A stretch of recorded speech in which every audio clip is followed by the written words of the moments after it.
अस्सलाम वालेकुम गाइस, कैसे हैं आप लोग। उम्मीद करती हूँ कि आप लोग खैरियत से होंगे। गाइस, आज हम अनार लगाएंगे। अनार लगाने का तरीका क्या है, बीज से कैसे लगाया जाता है, इसकी कटिंग यानी कि कलमकारी से कैसे ये लगाया जाता है, किस मौसम में लगाना चाहिए, बागबानी के लिए कैसे अनार लगाया जाए, और अगर आप घर में गमले में अनार लगा रहे हैं तो उसको लगाने का क्या तरीका है और अनार के क्या फ़ायदे हैं, ये सब कुछ मिलेगा आपको आज की वीडियो में। वीडियो पूरी देखिएगा।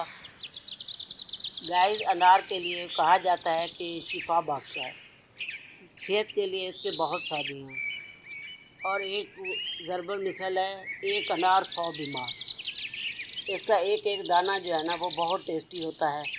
और ये भी सुनने को मिला है, पूरे अनार में से एक दाना जो होता है वो जन्नत का होता है। पता नहीं कहाँ तक कितना सच है कितना झूठ है, ये तो मुझे नहीं पता, इसके लिए मैंने कोई हदीस नहीं पढ़ी। लेकिन अनार जो है पूरा शिफा बख्श होता है, ये तो 100% पता है। गाइस, अनार से बहुत ज़्यादा आमदनी होती है। अनार बहुत महंगा बिकता है। बुनियादी तौर पे अनार ईरान से शुरू हुआ है। इसके पैदावार का पहला मुल्क ईरान है। और ये खुश्क इलाकों में जहाँ गर्मी होती है वहाँ ये बहुत टेस्टी अनार मिलता है। जहाँ नमी वाली जगह होगी वहाँ का अनार फीका होगा। सख्त से सख्त गर्मी को भी अनार बर्दाश्त कर लेता है। और सख्त गर्मी वाले इलाके में अनार की पैदावार बहुत अच्छी होती है। अनार के लिए खुश्क आबोहवा बहुत ज़रूरी है। जिस एरिए में गर्मी कम अज़ कम, जहाँ पे दर्जा हरारत 38 सेंटीग्रेड से हो, ऊपर जाए, जिनके 38 सेंटीग्रेड से नीचे ना हो, ऊपर जाता हो, उस एरिए का अनार बहुत जायके वाला होता है। वहाँ पे फ्रूट बहुत ज़्यादा आता है। इसलिए ये गर्म इलाके में अनार की पैदावार बहुत अच्छी होती है। लेकिन अनार के लिए जो अनार हल्की नमकीन मिट्टी में भी उगता है।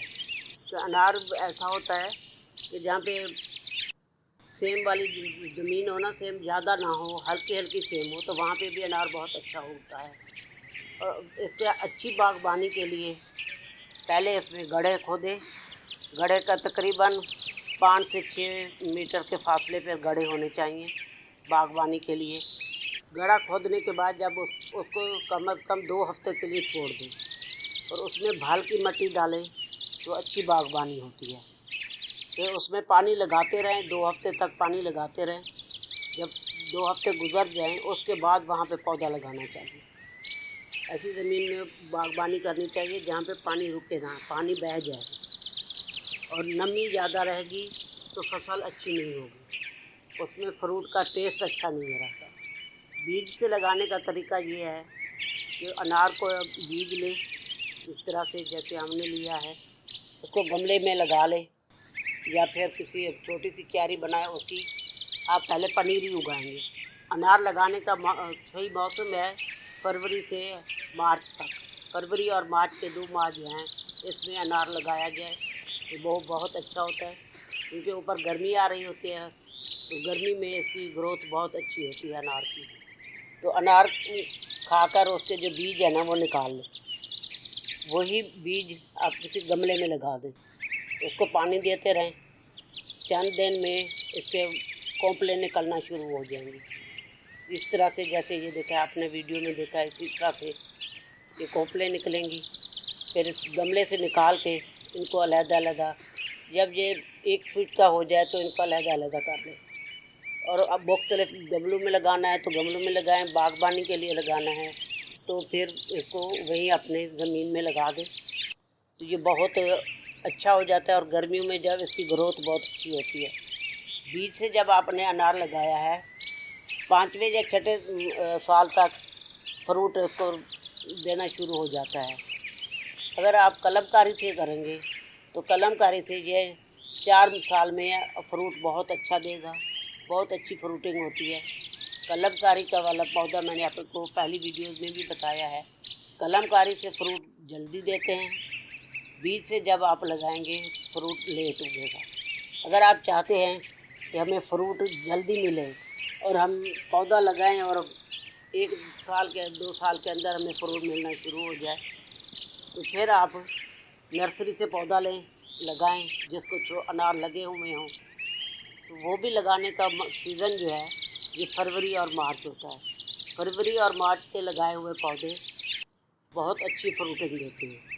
कलमकारी का तरीकाकार ये है, इस तरह से कलम काटें जिसकी लंबाई 20 से 30 सेंटीमीटर हो। वो कलम जो है मोटी 6 से 12 मिलीमीटर हो। 6 से 12 मिलीमीटर मोटी जो कलम होती है वो बहुत अच्छी उगती है। दूसरा तरीका ये होता है कि आप दरख्त के साथ ही काट लगाएं और वहीं पे अगर उसमें आप नारियल का बरूदा डालेंगे, नारियल का बरूदा बाज़ार में मिलता है, वो उसके ऊपर डालें और ऊपर छापर बांध दें, वहाँ से वो जड़ें निकलेंगी। पीछे से जहाँ जड़ें निकली हैं उससे नीचे करके काट लें और उसको लगा लें तो वो वाली कलम भी बहुत अच्छी उगती है और उसका फ्रूट भी बहुत ज़्यादा होता है। तो गाइस अनार जो है ये तकरीबन 20 साल फ्रूट देता है, फिर उसके बाद ये फ्रूट नहीं देता। गमले वाला अनार का पौधा 3-4 साल फ्रूट देता है। अगर आपने बहुत ज़्यादा खिदमत की है, बहुत अच्छा उसकी देखभाल की है, अच्छी खादें डाली हैं, तो ये 5 से 6 साल तक फ्रूट देगा, उससे ऊपर नहीं देगा। तो बेहतर यही है कि आप इसको ज़मीन में लगाएं, जहाँ को आपके पास कोई भी थोड़ी सी जगह हो वहाँ पे आप लगा लें, क्योंकि अनार का पौधा एक भी होगा तो भी फ्रूट देगा। इसमें नर मादा का इतना नहीं होता कि 2 पौधे लगाएंगे तो अनार में लगेंगे। इसको फ्रूटिंग एक पौधा अकेला भी हो तो भी फ्रूटिंग होती है इसकी।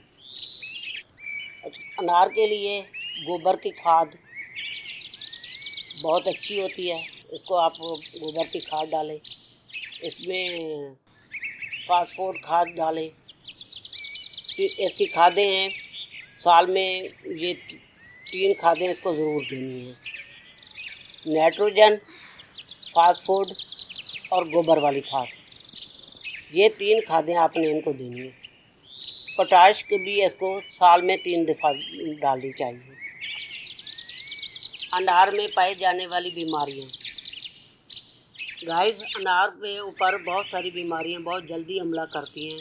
इसमें जो सबसे ज़्यादा हमला करने वाली बीमारी है उस बीमारी का नाम है फ्रूट फ्लाई। ये छोटे से साइज़ की होती है और फ्रूट पर बहुत जल्दी हमला करती है, तो इसके बचाव के लिए भी स्प्रे इसका ज़रूरी होता है। अनार के लिए एक तो आपने स्प्रे उस वक्त करना है जब इसको फूल लगता है, फिर जब इसका अनार छोटे साइज़ का होता है तो उस वक्त इस पर स्प्रे किया जाए। छाल खाने वाला कैटरपिलर, ये इसको बहुत इसकी जो ऊपर लकड़ी के ऊपर छिलका होता है ना उसको काटता है, उससे जो है टहनियाँ खुश्क हो जाती हैं, पौधा ख़राब हो जाता है। एक इसमें बीमारी होती है, सफ़ेद से रंग के होते हैं वो कीड़े, उसको कारबेल कहते हैं, वो भी इसके पत्तों पे हमला करते हैं। एक होती है इसके ऊपर अनार के ऊपर जो बीमारी होती है उसका नाम है एंडोसेल्फ। इन सारी बीमारियों से बचाने के लिए अनार के ऊपर स्प्रे करना बहुत ज़रूरी होता है। ख़तरनाक इसको एक और ऐसी बीमारी अनार को लगती है जो किसी और फ्रूट पे नहीं होती। अनार का फ्रूट जो होता है वो पकने के बाद फट जाता है। इस बीमारी को कहते हैं फंजाई। जैसे फ्रूट फटता है इसको फंजाई कहते हैं। एक और होता है अनार के ऊपर छोटी छोटी दरारें पड़ती हैं। ये अनार के ऊपर हल्की हल्की लाइनें बड़ी होती है ना, ये भी एक इसको बीमारी लगती है और ये उस इलाके में लगती हैं जब अनार के ऊपर हल्की हल्की दरारें पड़ना शुरू हो जाएं, तो इसका मतलब है यहाँ की हवा में नमी है या फिर पौधे को पानी कम दिया गया है, तो तब ये अनार में ये दरारें होती हैं। इसके लिए स्प्रे की ज़रूरत नहीं होती। अगर आपका टेम्परेचर वहाँ पे 38 सेंटीग्रेड से ऊपर है तो फिर ये बीमारी नहीं लगेगी। फिर उसका तब वो दरारें हैं तो इसका मतलब है कि आपने अनार पौधों को पानी कम दिया है, तो उसको पानी की ज़रूरत है। इन बीमारियों से बचाने के लिए कैल्शियम हाइड्रोक्साइड की स्प्रे बहुत ज़रूरी होती है।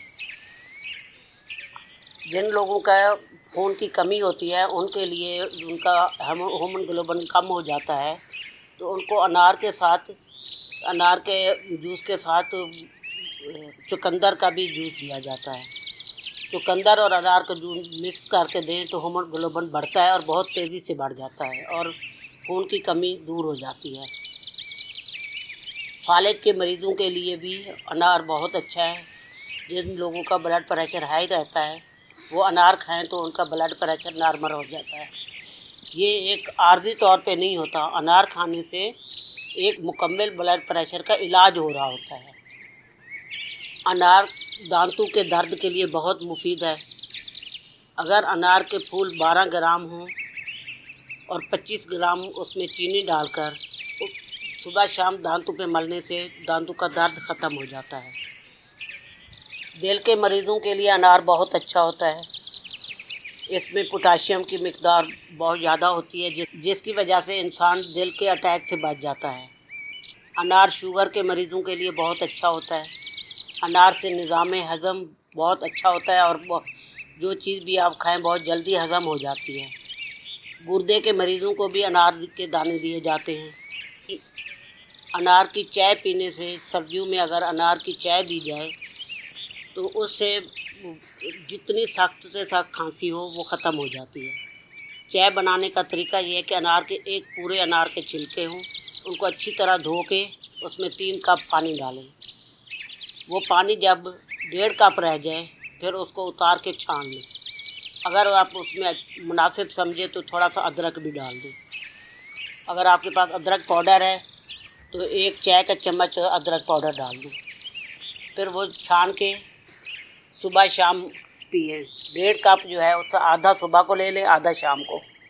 जितनी सख्त से सख्त खांसी होगी, अगर खुश्क खांसी है तो भी ख़त्म हो जाएगी, बलगमी खांसी है तो भी ख़त्म हो जाती है। इसकी चाय बहुत मुफीद होती है। से अगर किसी बंदे को किसी वजह से इन्फेक्शन हो गया है तो उसके लिए अनार के छिलके को बॉयल करके जितना 1 कप पानी में बॉयल किया है डाला है तो जब आधा का रह जाए तो उस जगह पे वो पानी लगाएं। ठंडा होने पर जहाँ पे इन्फेक्शन है वहाँ लगाएं तो ये इन्फेक्शन ख़त्म हो जाता है। अनार खाएं तो दिमाग तेज़ होता है। अनार खाने से जितनी भी किसी की याददाश्त कमज़ोर होती है, आम तौर पे जो फालिज के मरीज़ होते हैं या फिर जिन पे कुछ मिर्गी वगैरह के दौरे पड़ते हैं उनको भी अनार खिलाया जाता है। उससे इस बीमारी से मरीज़ बच जाता है। गाइस, अनार की आम तौर पे 3 किस्में होती हैं। एक वाइट अनार, सफ़ेद अनार होता है जो अलीपुर के इलाके में, ये मुल्तान के एरिया में बहुत ज़्यादा होता है।